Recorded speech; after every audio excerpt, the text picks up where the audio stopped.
One of London's most famous symbols, the red double-decker bus, is being sold off. What putting a business into the private sector does is sharpen the management up tremendously. 1 in 3 passengers in the capital already travels on red buses bought by Stagecoach.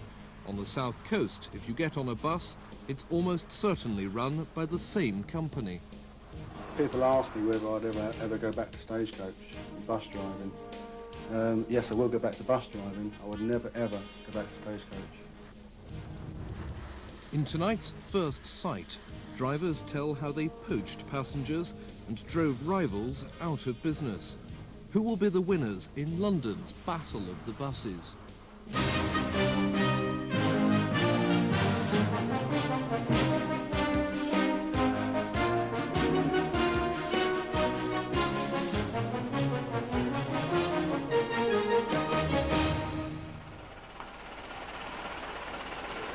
By the end of this month, all London buses should be run by private companies.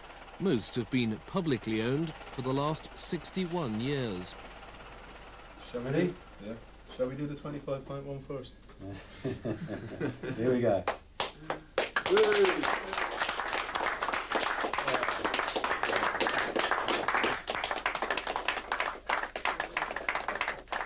Managers at Metroline have just celebrated buying their own buses from London Transport. They paid more than £20 million for them. An even bigger slice of the cake has gone to Stagecoach. It's bought Selkent and East London buses, more than 1,000 of them in all, making it easily the biggest bus company in London. But the new bus companies remain tightly controlled. The fares, routes and timetables are all imposed by London Transport. A passenger's charter aims to protect customers. By and large, buses will still be painted mostly red. In return, bus companies get local monopolies, a free run to the bus stop without fear of competition. As the new bus companies grow in influence, will they break down the regulations? The experience outside London is that takeovers by big bus firms haven't always benefited passengers. The biggest buyer of London's red double-deckers so far is Stagecoach. This Scottish company may be new to London, but across much of the south coast, it's already the leading player. But what is Stagecoach really like?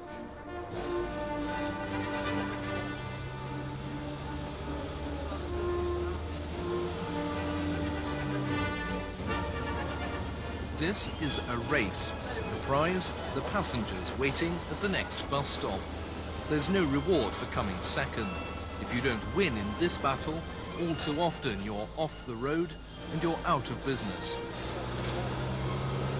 One bus will go in front, the other bus then slows down to 10, 15 miles an hour, holds you back so you don't get a look in it at all.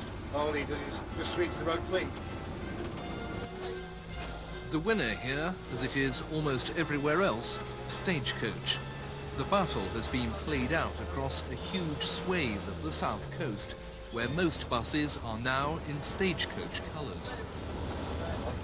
We want to see operators free to provide the services the customers want. The customers may want greater efficiency, they may want lower fares, they may want smaller buses going into residential estates, they may want greater comfort or a more polite and helpful driver. Competition is the key to these improvements. We were told, don't worry about the timetable. As long as you run in front of the blue bus, which was the Brighton bus at the time, that's fine by us, as long as you get the passengers before they do. So they were telling you to take the business of the other bus? Yes. Yeah. Did you? We did do. That was our job, and we wanted to keep our jobs, and that's what we had to do.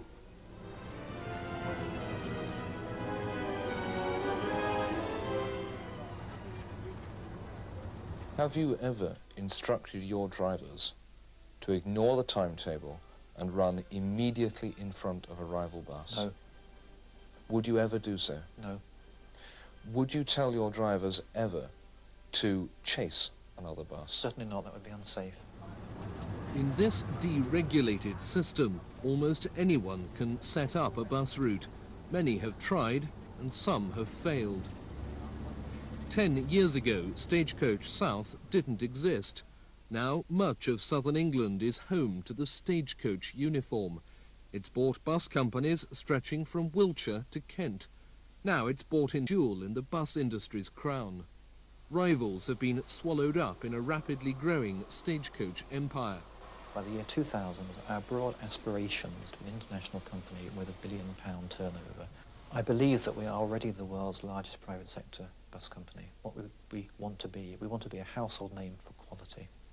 Well, unfortunately, the reality today is a number of very large companies have been able to see off their competitor rivals by predatory tactics and by takeover bids, and it's been very difficult for anyone, including the Office of Fair Trading, to do very much about it. 3 times Stagecoach South has been investigated by the Office of Fair Trading and by the Monopolies and Mergers Commission. 3 times the company has been slapped on the wrist for anti-competitive practices, acting against the public interest, or for driving out rival buses. But have those reports changed the way Stagecoach tackles competition on the streets?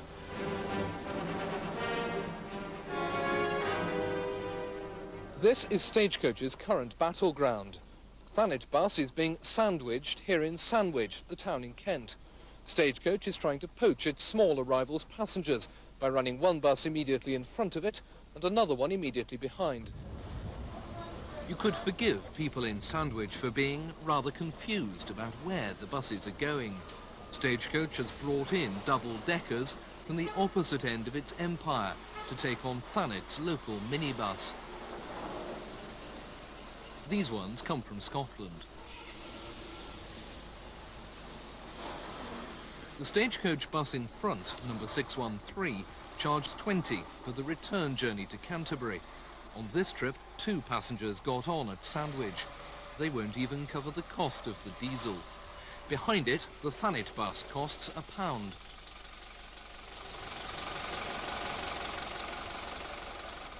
Right up the minibus's exhaust pipe, just 75p journey on another Stagecoach double-decker, number 612.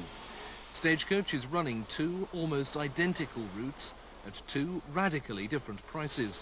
The only real difference is that one is ahead of the rival and the other is right behind it. Let's call this rear-view mirror scheduling, because the only thing that matters is keeping the rival buses behind you. What's actually happening is that Stagecoach are putting buses 5 minutes in front of every vehicle that is registered by Thanet Bus. Every time we register a service, East Kent Stagecoach will register another service 5 minutes in front of us or 10 minutes in front of us. With its 75p return fare, Stagecoach is clearly putting heavy pressure on the much smaller Thanet bus. It looks as though, and there's certainly a case to answer, it looks as though it might be a predatory practice which should be examined by the authorities, and the major company required to explain what it is doing and what its intention is, and of course explain its cost structure, because if the low price fare is not covering costs, then that is prima facie a case of predatory pricing, and they ought to be required to push their prices up to a more reasonable, rational, cost-covering level. Have you ever practiced predatory pricing in the south of England? We do not accept ever that we've practiced predatory pricing in the south of England. You've never tried to undercut a small bus operator to win their business? That is not the same as predatory pricing.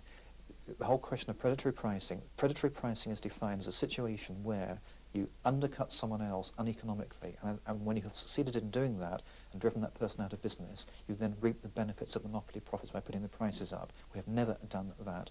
Obviously, the travelling public are going to suffer if routes are overbussed, and this is what's happening between Sandwich and Canterbury. We won't be running as often between Sandwich and Canterbury, so the public are going to be less served. So effectively, Stagecoach have won. You're pulling out. That's very possible, yes. It's a classic stagecoach tactic, and it's got the company into trouble before.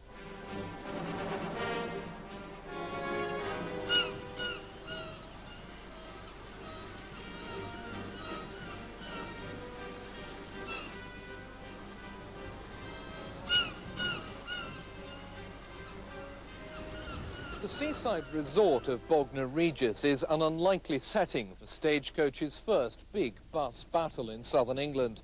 It took on a tiny local firm which had just 4 minibuses. Effectively, Stagecoach destroyed it. He's did a dirty trick on them. They came 2 minutes earlier, and then they had to use the same price, didn't they? No, they tried to cut price they had a fortnight, when they had a fortnight of going round the same way as the Easy Rider, and they didn't charge you anything. So of course, naturally, a lot of people got on it. Well, to run them off the road, you see. Which they did do. Which they did do in the end. We received reports that the Stagecoach buses were running a minute or so ahead of the Easy Rider buses. In other words, taking the custom of the people who were standing waiting for the Easy Rider buses. I received a large number of complaints of this nature. You would have seen our buses running precisely and exactly according to their schedules. If their schedules were close to other operators' services, then they may well have been quite close together. Easy Rider had found a gap in the market. This is what deregulation was all about. It ran minibuses through narrow housing estate streets that had never been served before.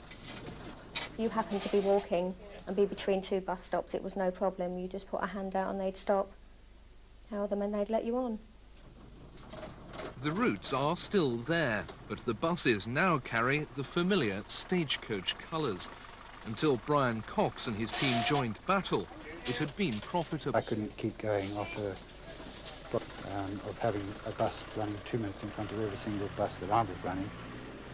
The revenues generated, but everybody was being extremely supportive of Easy Rider. The revenues generated weren't sufficient to keep the business going.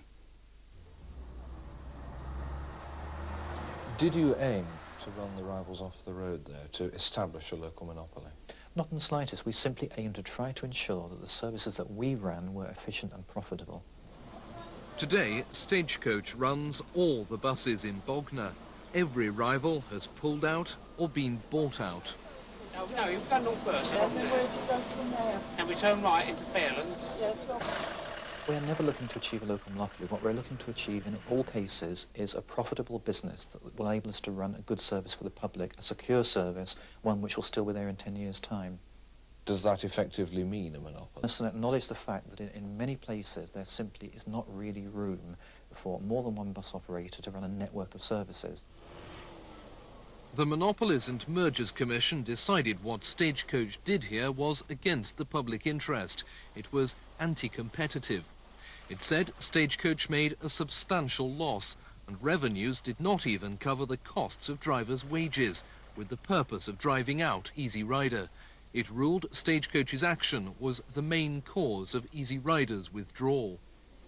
The MMC made Stagecoach guarantee it wouldn't put up fares or cut services for 2 years to prevent Mr. Cox monopoly. We do not agree with the basic principle behind the Monopolies and Mergers Commission finding. As far as we were concerned, we were protecting our business.